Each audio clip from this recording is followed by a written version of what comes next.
Hello, my name is Doug. I am the founder and president of the Secular Humanists of Western Lake Erie. And in this video tutorial, as it were, I'm going to talk about how to track federal legislation. That is, laws and bills and proposed laws that are introduced in the United States Congress. There's a website here that you can see. It's called govtrack.us. It is a nonprofit, not affiliated with the government at all. And this is the home page, and where they're asking for support, obviously. And then it gives you kind of like a recap of the week. And then down here, it'll tell you about legislation that's been introduced with the numbers and all that, and what's trending, what's getting a lot of look at. And so what you can do is you can set this up, and I have mine set up with my lists here. I have a tracker list with subjects, and you can have this sent to you, set up to send you emails, or you don't have to have email sent. And then what will happen is if there's something that's related to what you're tracking, then they'll send you an email and say, hey, you want to look at this. And so I have some that are set up already. I have civil rights. I have a bill search on religion, religious liberty, religious freedom. I haven't really added anything new. I'll probably add some new stuff for this year. And so these are your lists, and it's like it helps create an RSS feed, which is something that you can embed on a website. And I plan on doing that eventually, is putting it on the Sholey website, which had a box with some trending bills and things to watch out for. And so we'll go back here to the home page. There we go. And there was one I wanted to look at. It was called the SAVE Act. And this is a voting rights bill that would amend the National Voter Registration Act of 1993 to require proof of United States citizenship to register an individual to vote in elections for federal office or other purposes. And that's a controversial controversial take on voting. My take on it is that we should not be making it harder to vote. We should make it easier to vote. Most of the states that handle the elections, because the states handle the elections in the United States, do a decent job. Voter fraud is very small. It's less than 1%, less than 1%. So even if it happens, it's very negligible. If there is any fraud, it doesn't usually, when it's caught, it has no bearing on the results, and not very much. We had here in Ohio 8 million registered voters, and roughly 2 million Ohioans voted in a recent election. And the amount of fraud they had, or that they said they had, was probably 200 cases. And of those 200 cases, I think less than a handful were ever prosecuted. But, we have conservatives that want to make it harder to vote, and this is the SAVE Act. So basically, when you click on the bill number, it gives you the overview, and then it tells you who the chief sponsor is.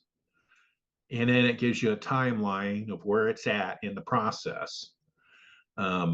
Says it was introduced in the House on January the 3rd. And pretty sure I thought this one passed. No, it probably has not passed yet. And then it gives you a list of co-sponsors. And then on this side, it tells you the chance of it being enacted. There is not very good chance for it being enacted. The Republicans have a very slim majority in Congress. It's something like 3 or 4 seats in the Congress. So they're not going to do too much that's too controversial. And then also on these pages with these bills, you can read the text, thing, but you can read the text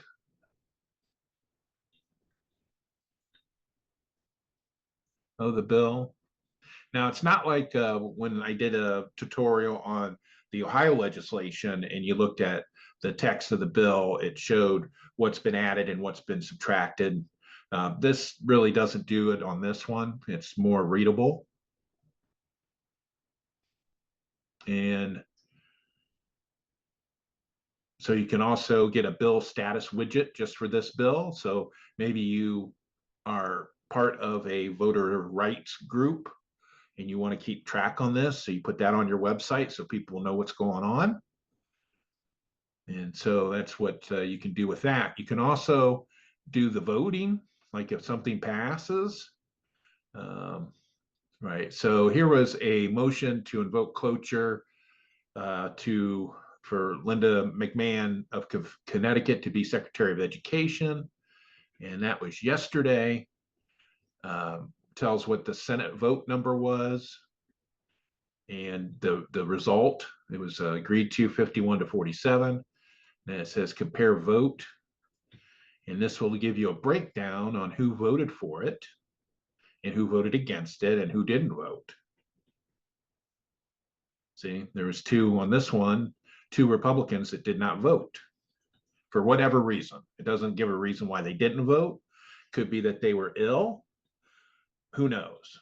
Sometimes if it's a debatable, close vote, sometimes the majority party that wins the vote will vote against it because in parliamentary procedure, if they want to reconsider a bill, they can only be reconsidered by people who voted against it. They're the only ones that are allowed to bring it back onto the table. And so sometimes if they know something's going to fail and they want another chance to bring it back, then they'll change their vote to a no vote so that they can do that. I bet you I just told you more than you really wanted to know. So that's how you do that. Let's see if there's a regular bill. Probably not. They haven't really done any. Oh, well, here's one. Here's the Medal of Honor Act. This one passed unanimously. Well, sometimes they do. This is the HR 695 Medal of Honor Act. And then it tells you here in the House, everybody voted for it. Nobody voted against it in the Senate and in the House. And so that is govtrack.us. And the link will be on our website. And I really encourage people that want to know what's going on because you're not going to see this stuff in the media. The regular broadcast media, corporate media, does not talk about this stuff. The only time they ever talk about it is if it's a really controversial bill, like same-sex marriage or abortion, related to abortion or something like that. It's always good to check all the bills that are being introduced.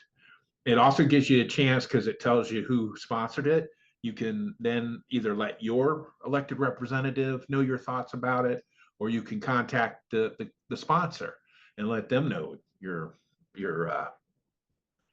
opinion about it. So, but that's a good site to use, and along with the Ohio Legislator one in the other tutorial, these are I would recommend those 2 sites, govtrack.us and the Ohio Legislature one.